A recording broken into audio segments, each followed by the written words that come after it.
You're listening to Talking to Teens, where we speak with leading experts from a variety of disciplines about the art and science of parenting teenagers. I'm your host, Andy Earle.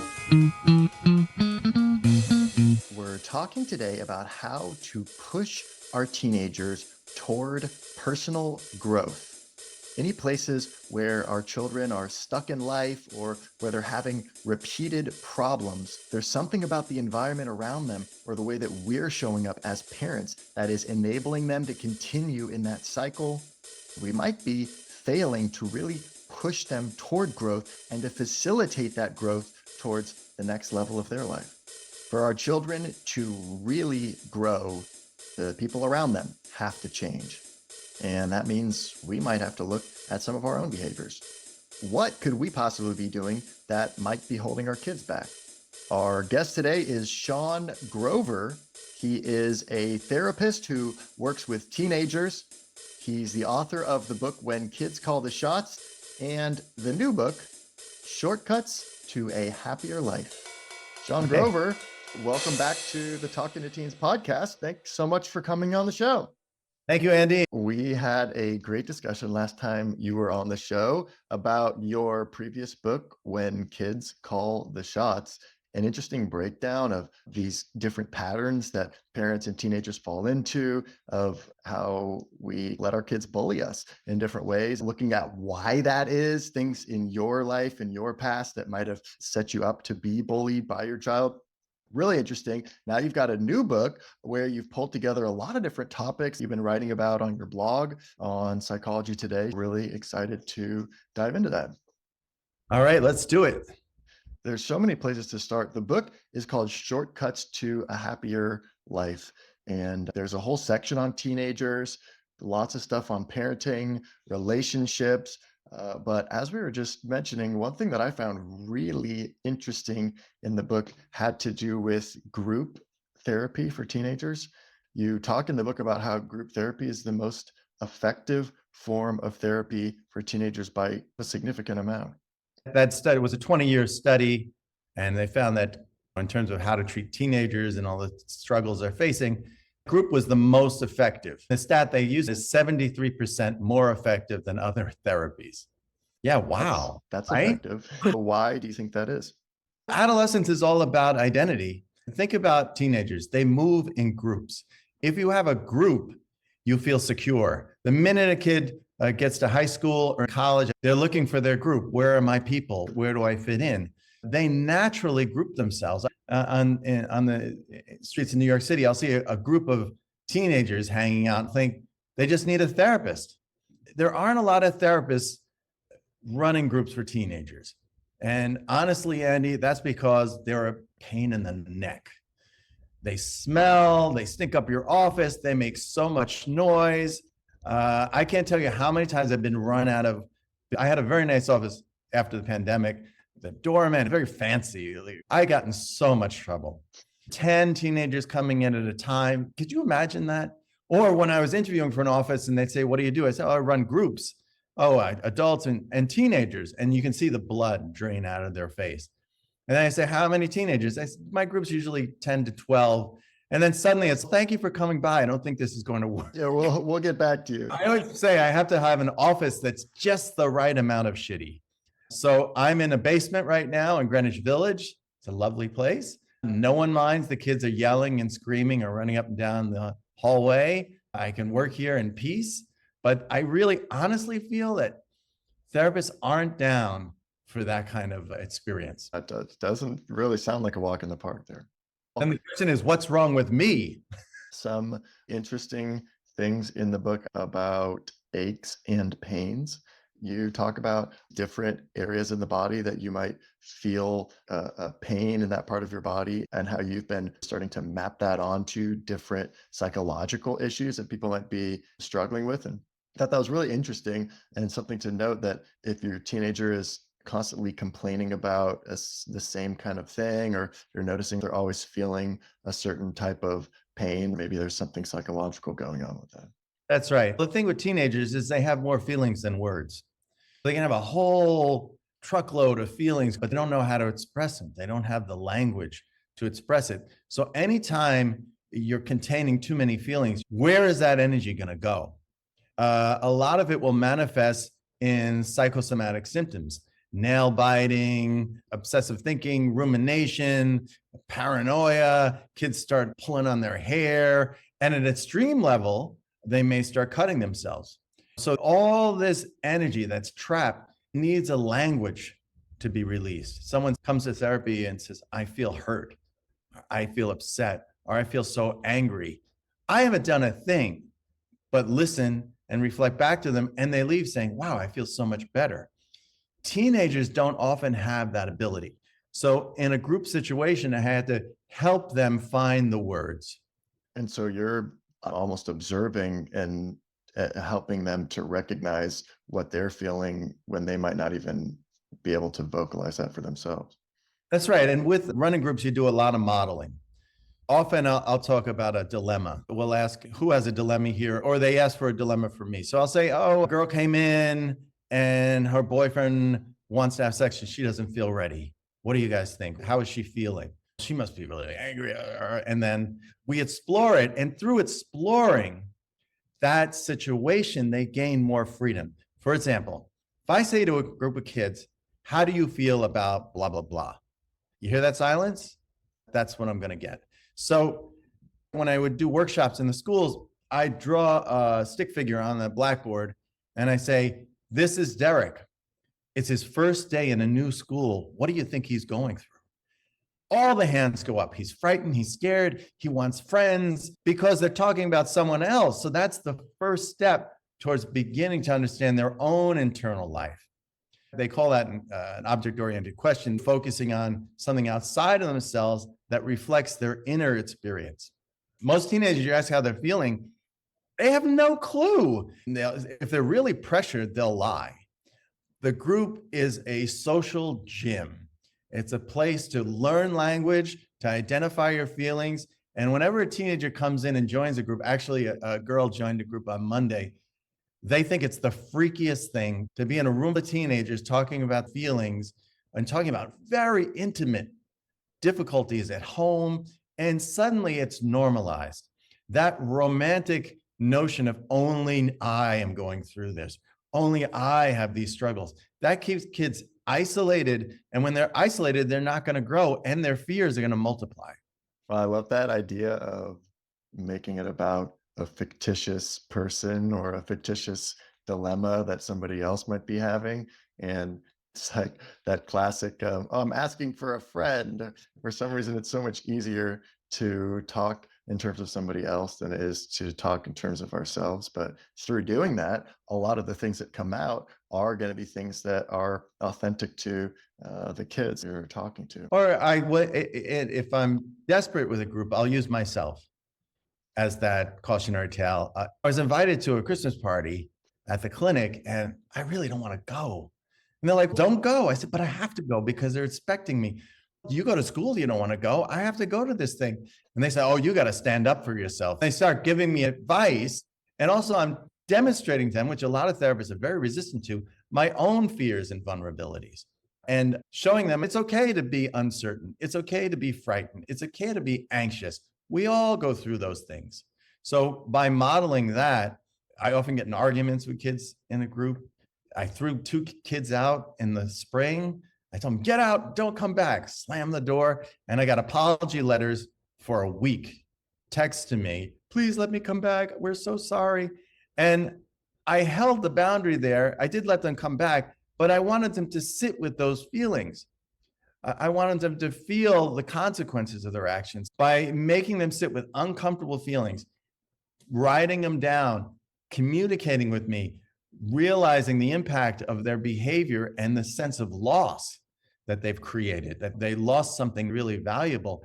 That's also part of the process. So with an adolescent group, you can't sit back and be a like, how are you feeling today therapist. You have to be very engaged and have fun. If it's not fun, they're not coming back. That's really interesting, talking about the kids who you kicked out and then had to figure out how to reintegrate them, because you talk also in the book about, as a parent, never giving in to your child's demands, when they're bullying you or acting in inappropriate ways, like holding the boundary. So with these kids, was it that they were really sincerely apologetic at a certain point, then it becomes okay to allow them back in? Or how do you work out that line when you want to hold the boundary, but also you want to maybe work it out with the kid? It's very similar to parenting in that we can get angry, we can be furious, and at times we may even hate each other, but we don't disrespect each other. We don't attack each other. We don't humiliate each other. We don't engage in things that are truly destructive to any relationship. So when those two left, I also had a room full of teenagers to process it with. Some are saying, don't let them come back. They have to learn a lesson. Some are saying, give them one more chance. And I'll say, don't you think they're fundamentally unhappy? When they talk about their life, seem so unhappy. They don't know how to have relationships and they've come here to learn. So if we kick them out, they're going to go back to depression and loneliness. We all deal with that. We have this big council meeting and they came back and apologized to the group. If I said this to the parents of those children, they would not believe it. Because on some level, when you have a bullying situation with a kid at home, they're honestly a little afraid of the kid. They try to pacify the kid and give the kid much too much power over them. A teenager with too much power is on the path to self-destruction. You talk about expectations and having too high of expectations maybe for your life or for how things are going to turn out for you, and how that can actually be not a good situation or make you feel trapped. How does that work? How can we be aware if our teenagers having too high of expectations? Well, we want kids to have dreams. We definitely want them to have dreams. And when I ask a kid what their dream, and I'll say you could have several dreams, you don't just have one. If they don't have one, I start to get really worried. If they're thinking of their future and it's just darkness. But if they come in, and I love the more unrealistic, I say, please don't be realistic with your dreams. So if they want to be a rapper or a professional basketball player, that's energy. It drives them forward. And as they hit curves and bumps along the way, they'll change routes, but that energy keeps them moving. There was this amazing study that I always think of. They were looking at preschoolers and kindergarten kids, and they found if a kid was praised a lot, you're amazing. You're just so smart. You are just so impressive. And wow, the more they praised the kids, the less they were motivated to work. When they were praised and the expectations are so high, they were afraid of failure.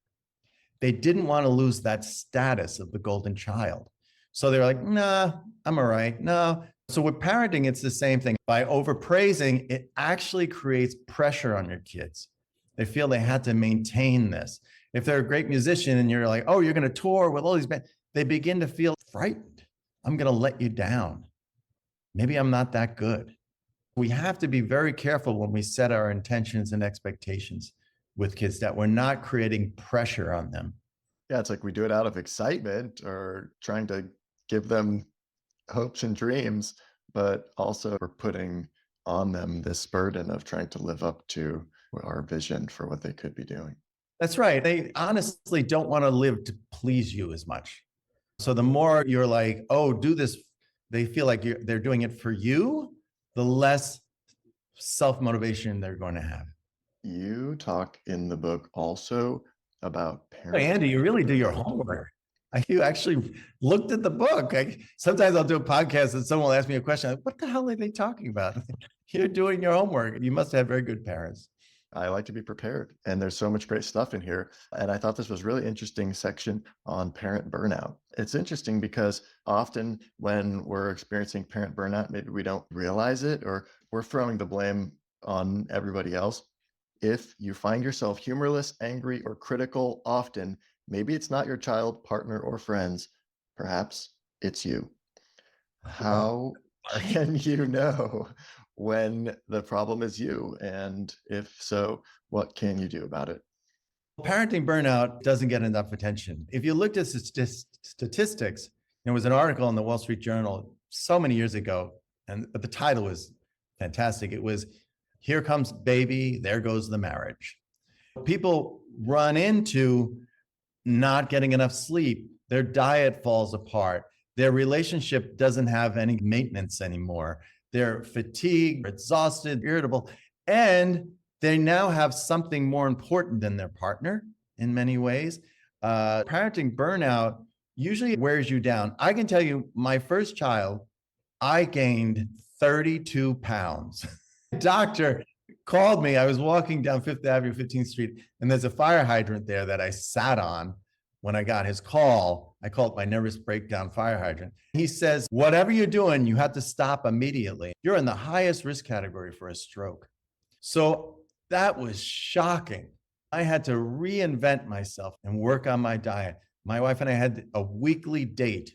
Every Thursday night, we go out. Most people talk about their relationship at the wrong time. They're exhausted, they're sick, it's early in the morning. And let's talk about how we're doing. By going out, having a date, and discussing our role as parents, and also with each other, we refresh ourselves. Because ultimately, every kid wants a happy parent. An unhappy parent is a burden. As you go through life, you're looking for models. I don't know if you ever did this, but when I was younger, if I found a happy adult, that was like finding a bar of gold, because the adults I was surrounded with were so stressed out and so unhappy. But if your parent's happy, you feel like, okay, life isn't that bad. But if your parent is grumbling and walking around the house upset, that's another sign of burnout. And then you really hit the bottom when you start to hate yourself. I'm a miserable person. I think there's a statistic that divorce rates peak in the first 3 years after their child is born. So looking at that and getting into being a parent without doing the work on yourself or without being prepared, that leads to a lot of crash and burn. We're really mean to our partners. We're mean to our bodies. We stop seeing our friends. It's just such a path of despair. Wow, you make parenting sound so fun. I've been accused of that before. What a joyous occasion. This isn't the only part of your book where you help parents recognize our role in various situations.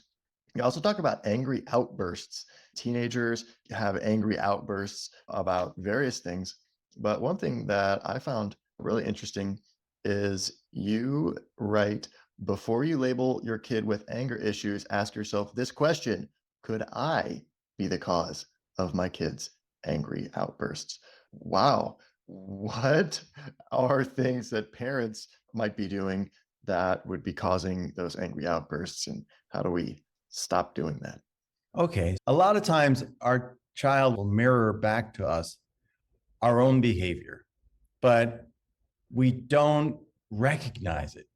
I was in an elevator many years ago, and there was this small child, two brothers, I think, and the mother was absolutely stressed out. You could see she was at her wit's end.